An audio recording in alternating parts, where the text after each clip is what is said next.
So in this video, we're going to cover two things that I really don't like about my truck. And if you've got a 61 to 66 Ford truck, even if it's not a frame swap, you may not like these things about your truck either. So this might be helpful for you. Now, early on in the video, I was talking about three things, but the video started to get a little long, so I just cut it down to two things. So without any further ado, let's get into it.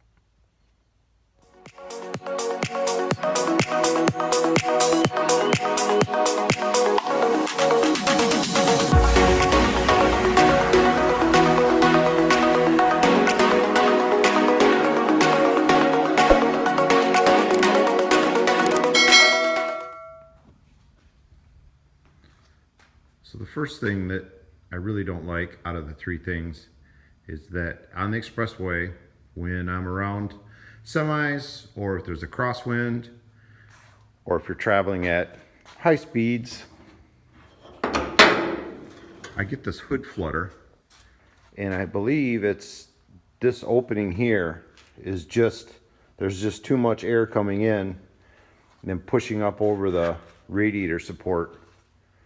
So I'm gonna try and find something to block that. I don't know what I'm gonna use, but through the magic of editing, in just a second, you're gonna see what I found and what I installed. Don't you judge me. Stop judging me. Okay. I was feeling kind of lazy today, so I'll admit I took the easy way out. I'll give you that. Also, I had these license plates, so you have to count that. And I just couldn't believe how well it looked like they were going to start fitting in there. Like these ones, I just had to bend them a little bit. So I'm kind of over the whole license plate thing on the rat rod, to be honest with you, but this really did the trick. And I've just taken it for a drive, got it up to 120 kilometers per hour, and got right behind a small box trailer, which that would be something that used to make it really flutter. And it was just fine. And then these inner ones don't need to be as heavy, so I just use thin aluminum ones. They don't weigh hardly anything. And then on the outside, where they're kind of not sported out there, I use the steel ones. So it worked out pretty good. I still don't like it. There. That's better. Well, on to the next problem. Just a couple other quick notes.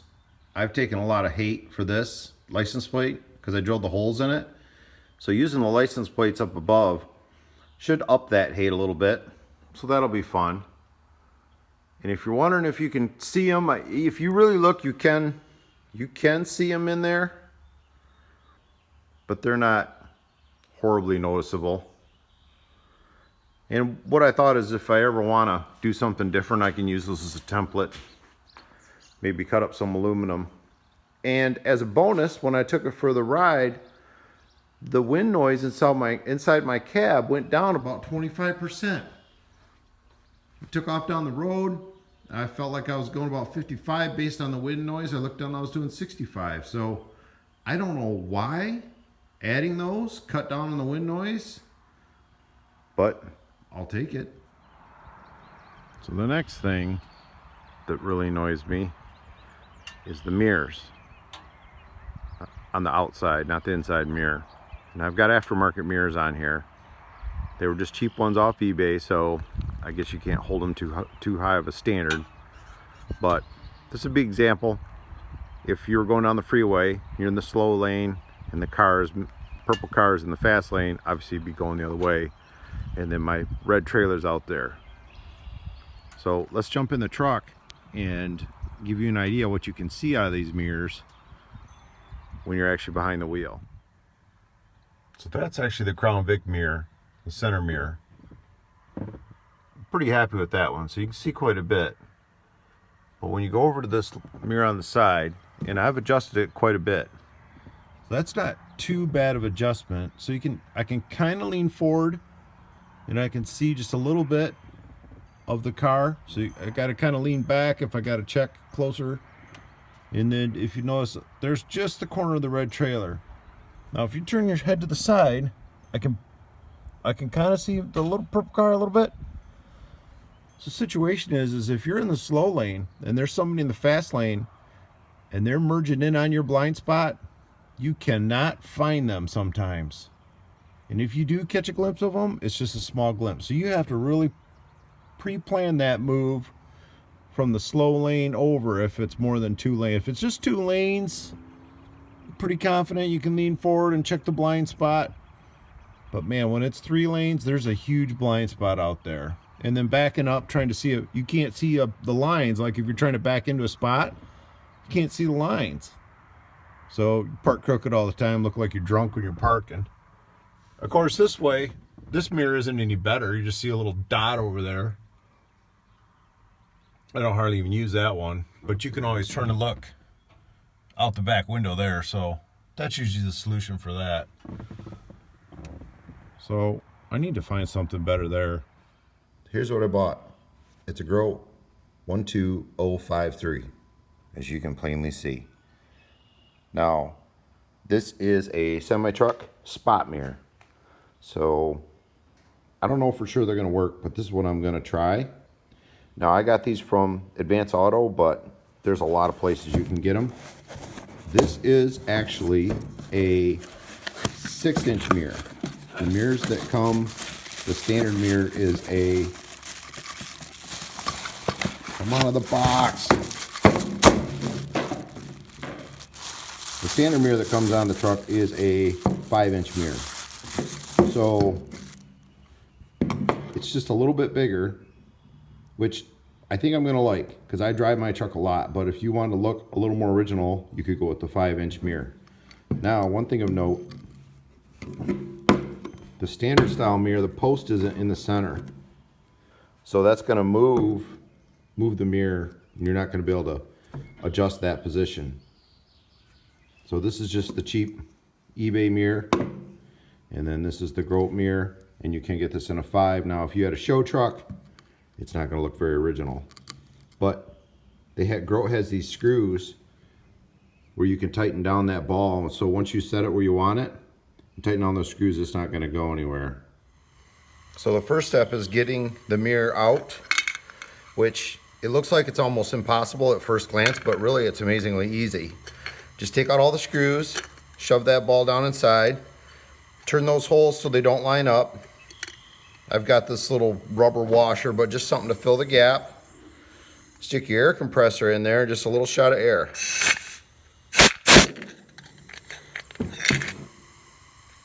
And now that's opened up where you can just pull that mirror the rest of the way out. Fun fact, you've just voided your manufacturer's warranty. So I'm going to use this air tool in a second, so if you're a headphone user, you might want to be prepared. I don't know how loud it's going to be.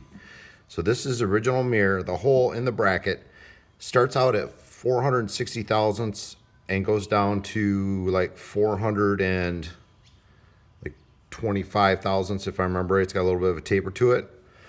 This is the original Grow ball. This is like 475 thousandths. So I need to take about 25 thousandths off of here and 50 thousandths off of here. Now the ideal place to do this would be a lathe. I don't happen to have a lathe at my house.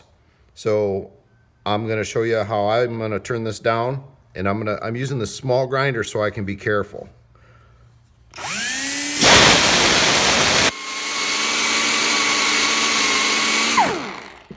Now obviously I'm not all the way there yet because it's boring to watch. So I'm gonna finish this, but that's how I'm gonna turn these down. So I've got them turned down. One of them really didn't need to be turned down. I've marked them. I've got driver's side and passenger side just in case they're a little different. And then I described where the hole was for the set screw to go in.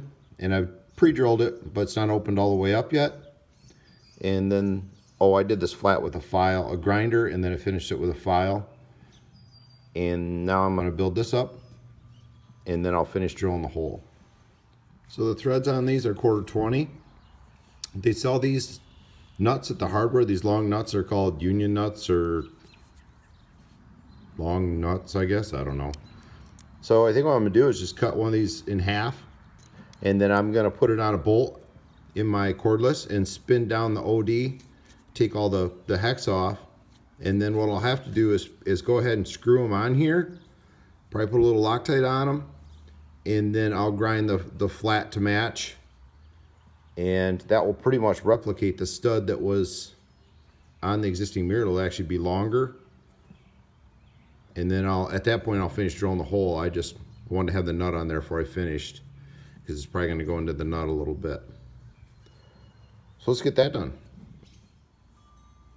All right, so I got those nuts Loctited on there, and I ground the flat on there, made sure they fit. When you're grinding that, if you Loctite that, just don't get it very warm when you're grinding it. The Loctite does not like to get warm. It won't function correctly if you get it too hot. So I just kept cooling it off as I was grinding it, and then finished with a file and a small sander. And now I need to assemble it, put this all back together with the ball in there, and then just kind of snug it, and then slide the glass in, and then put them on the truck. The difference is amazing. I just took it for a drive, and it is unreal how much more I can see. The wind noise seems to be about the same. It did take a minute to get used to, because the cars are so much smaller, but just a second. And then when I mounted them, there's 3 screws to clamp it. Can't really get to one of them, so I just snugged all of them, adjusted them, and then just tightened the other 2, and that tightens it down just fine. So they kind of look like the stock round ones, just a little bigger. They're obviously stainless, and they got the screws on there. So if you got a show truck, it's probably not going to work for you, but I am super excited with the difference. Inside the truck now, with it set up where it was, that mirror is now usable. I can see the whole front of my garage sitting here. And then you'll notice how big the car is, and that's actually, I couldn't make a lane change there, but you get used to that really quick, the size. And when I got on the freeway taking it for my test drive, the very first time, there was a guy in the slow lane, and I was coming on the merge, and I would have not been able to see him with my old mirrors. I would have seen him by leaning forward and looking, but he was right on the blind spot, and I would have had to really look to see him. It was so easy to see, and I just had to speed up and get in front of him. So if you're wondering, I have driven it at night, and the headlights are not a problem with glare, and they're working very well. So it's an idea for your truck if you're not happy with your mirrors. Thanks for watching, and have a great day.